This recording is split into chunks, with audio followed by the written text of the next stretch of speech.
अस्मानी आणि सुलतानी संकटांचा सामना करणाऱ्या भूमिपुत्र आदिवासींना आता राजकीय दादागिरी आणि कॉर्पोरेट जगताच्या वरदहस्ताचा फटका बसलाय। मीरा भाईंदर महानगरपालिका क्षेत्रातील मौजे वरसावे इथले गरीब आदिवासींच्या जमिनी बेकायदेशीरपणे आणि नियम पायदळी तुडवून भाजप आमदार नरेंद्र मेहता यांच्या मालकीच्या 7-11 कंपनीनं बळकावल्याचे अत्यंत गंभीर प्रकरण उघडकीस आले। ठाणे जिल्हाधिकारी श्रीकृष्ण पांचाळ यांनी राज्य शासनाला सादर केलेल्या विशेष चौकशी समितीच्या अहवालात या भूखंड घोटाळ्यावर शिक्कामोर्तब करण्यात आले। यात आमदार नरेंद्र मेहता यांच्या कंपनीचा थेट सहभाग असल्याचा ठपका ठेवण्यात आलाय। या संपूर्ण प्रकरणाची सत्यस्थिती आणि पीडित आदिवासी कुटुंबाची व्यथा मांडण्यासाठी महाराष्ट्र राज्याचे परिवहन मंत्री, धाराशिव जिल्ह्याचे पालकमंत्री प्रताप सरनाईक यांनी तक्रारदार आदिवासी कुटुंबासह एका विशेष पत्रकार परिषदेचं आयोजन केलं होतं। या पत्रकार परिषदेत मंत्र्यांनी सत्ताधाऱ्यांच्या आणि भूमाफियांनी केलेल्या या अत्याचाराचे वाभाडे काढले।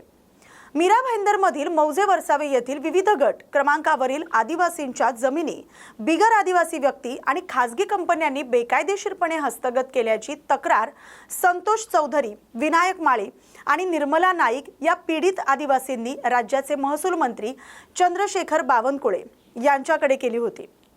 या तक्रारीची दखल महसूल मंत्र्यांनी दिलेल्या आदेशानुसार ठाणे जिल्हाधिकाऱ्यांनी एक स्वतंत्र चौकशी समिती गठीत केली होती।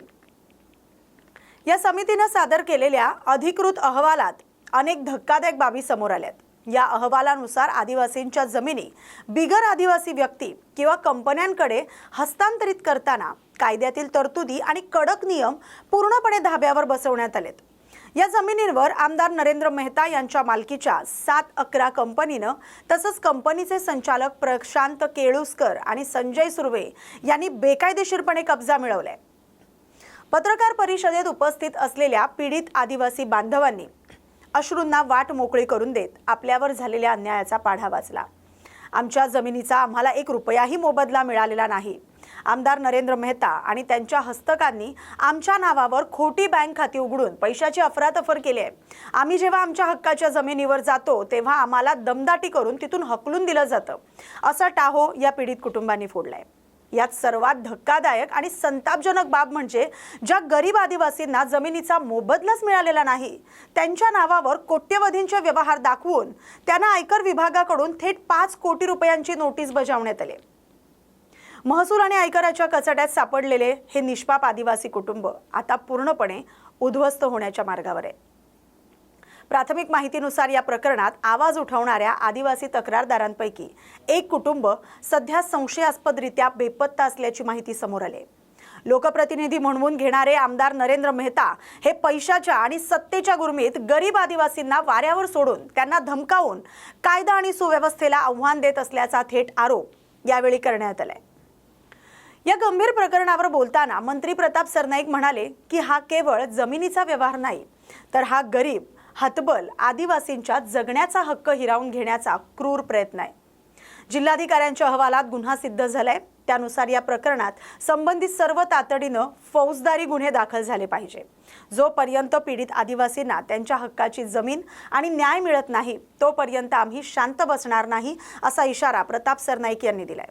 माझं नाव परशुराम चौधरी। आमची जमीन त्यांनी 2017 मध्ये पूर्ण सगळं खोदकाम केलं। त्याच्यानंतर आम्ही त्याला थांबवलं। तर थांबवल्यानंतर आम्ही बोललो की तुम्ही काय चालवलंय, हे आमची जागा आमच्या नावे, तुम्ही असं काय करायला लावलंय? तर ते बोलले तुमचं जे काय आहे ते आपण ऑफिसमध्ये बसू ना बोलू। तर म्हटलं तुम्ही आम्हाला विचारलेलं नाही, काय नाही, तुम्ही पूर्ण सगळी पोखलन लावून 4-4, 5-5 पोखलन लावून पूर्ण त्याची खदान करून टाकली। आमची जमीन लागवडीची होती। तर नंतर आम्हाला बोलले की तुम्ही ऑफिसला या, आपण ऑफिसला जे काय असेल ते बसून ना बोलू। नंतर आम्हाला त्यांनी त्याच्या हॉटेलला बोलवलं आणि आम्ही विचारलं का साहेब तुम्ही आमची जमीन एवढी खोदकाम केलं तर आमच्या जमिनीचा आम्हाला काय भाव देणार आहेत? तर तुम्ही काहीतरी आम्हाला सांगा की आम्हाला काय भाव देणार आहेत। आजचा भाव चाललाय की आम्ही 2 लाख रुपये गुंठा देणार आहात का 3 लाख रुपये गुंठा देणार आहात? नाही, तुमचं जे काय तुमची तुला योग्य रक्कम ती मिळेल। आम्ही 2017ला पूर्ण वर्षभर फेऱ्या मारल्या, आम्हाला काय भेटत नाही, आम्हाला काय सांगत नाही। 2018 मध्ये परत त्यांच्या आम्ही आईला, माझी आई पण आईला घेऊन आम्ही फेऱ्या सतत मारत राहिलो। त्याच्यानंतर कोण भेटत नाही। त्याच्यानंतर त्या लोकांनी तिकडे गेट लावलं तर आम्हाला परत आतमध्ये जाऊच देत नाही। मग नंतर त्याची माणसं आम्हाला अडवायची, तुम्ही कुठे चाललात? म्हटलं आमची जागा आहे, आम्हाला जागेवर जाऊ द्या। जागेवर पण कोण जाऊन देत नाही। नंतर आम्हाला थोडे पैसे दिले, मग बोलले थांबा थांबा, असं करून करून ते वर्ष पण निघून गेलं. त्याच्यानंतर 3 वर्षानंतर परत आम्हाला बोलवलं, आम्ही फेऱ्या मारतो, आम्हाला कोण भेटत नाही. परत तिकडे गेलं का तुम्ही कुठे चालला, तुमचं काय काम इकडे आहे? बोला आमची जागा आहे, जागाचा व्यवहार केलाय की आम्हाला साहेब भेटत नाही. आई विचारते, आई आमची म्हातारे आजारी आहे, ती बोलते आपल्या जागाचा व्यवहार चालू आहे, काय दिलं तर माझा उपचार होईल. अजिबात कोण भेटतच नाही. त्याच्यानंतर असे करून करून ना 5 वर्ष उलटली. आम्ही परत फेऱ्या मारतो, तिकडे जाऊनच देत नाही. सगळं थांबून गेलं का थांबून ना ठेवतात. मग नंतर आम्ही त्याच्या ऑफिसला गेलो, आम्हाला एकदा ऑफिसला बोलवलं की साहेब तुम्ही आम्हाला थोडे पैसे दिले, ते चेक दिले ते पण बाउन्स झाले. मग आम्ही करायचं काय? हो हा असं करून करून ना गेले आज 10 वर्ष लागलं. 2017 पासून 10 वर्ष झाले आम्हाला त्याच्यामध्ये अजून काही मोबदला मिळालाच नाही. आणि काल आम्ही ज्या जागेवर गेलो तर आम्ही त्यांना विचारलं तर त्याच्या माणसाने आम्हाला दमदाटी केली. दमदाटी केल्यानंतर आम्ही गेलो तर आम्हाला डायरेक्ट आतून बाहेरून बंद करून ठेवलं, दोन्ही बाजून लॉक केलं. माझी आई होती, आम्ही सगळे गेलो होतो. मग ते लोक आम्हाला काय ते तिकडे अर्धा पाऊण तास तिकडे उन्हात आम्ही सगळे होतो, बंद करून ठेवलं. कोण होता साहेब तो, त्यांनी तुम्हाला बंद करायला लावलं? त्याचं नाव माहिती नाही, आम्ही तिकडे कधी आम्हाला घेतलंच नाही. पण एक पप्पाजी म्हणून माणूस होता, आमच्या जमिनीचा व्यवहार नरेंद्र मेहता सोबत झाला होता. ते स्वतः बोलायचे का तुमच्याशी? हो, ते स्वतः बोलायचे कुठे? त्यांच्या ऑफिसला तिकडेच. आणि साहेब आता मागाशी बोलले तर ते क्लब मध्ये काही लोक गेले होते, त्यांना 50 लाख रुपये दिले, तेव्हापासून ते लोक गायब आहेत असं तुम्ही ते आम्ही नाही. म्हणजे त्यांना ओळखतात का? कोण आहे? तुमचे नातेवाईक वगैरे आहेत का नाही ते? ना, आमचे नातेवाईक नाही. काल तुम्हाला बंद केलं, त्याच्यानंतर तुम्हाला काढलं कोणी तिथून? आम्ही नंतर त्याला रिक्वेस्ट केली की आमच्या आईला आता तिला बंद केलं. म्हातारे माणसं सगळ्या घाबरल्या का आता आम्हाला बंद करून ठेवले, आम्हाला बाहेर कोण काढेल. नंतर ते सगळे सिक्युरिटी सगळे आजूबाजूला सगळे पळून आले, तिकडे गेटवर पण कोण येत नाही. नंतर आमच्यासोबत पत्रकार होते, ते नंतर तिकडे त्यांना बघतात की कोण दिसतच नाही. नंतर काय ते पाऊण तास झाला तिकडे आम्ही आतमध्ये होतो. मग नंतर साहेबांचा कोणाचा फोन केला, त्यावेळेस त्यांनी ते गेट उघडलं आणि त्यावेळेस आमची रिक्षा आणि एक गाडी बाहेर निघाली. तुम्ही आता सांगताय या सरनाईकांच्या कार्यालयामध्ये आलेला, नेमकी आता तुमची मागणी काय? आमची मागणी अशी आहे की आमची जमीन आम्हाला परत मिळावी. मला सरनाईक साहेबांनी काय मदत केली आतापर्यंत?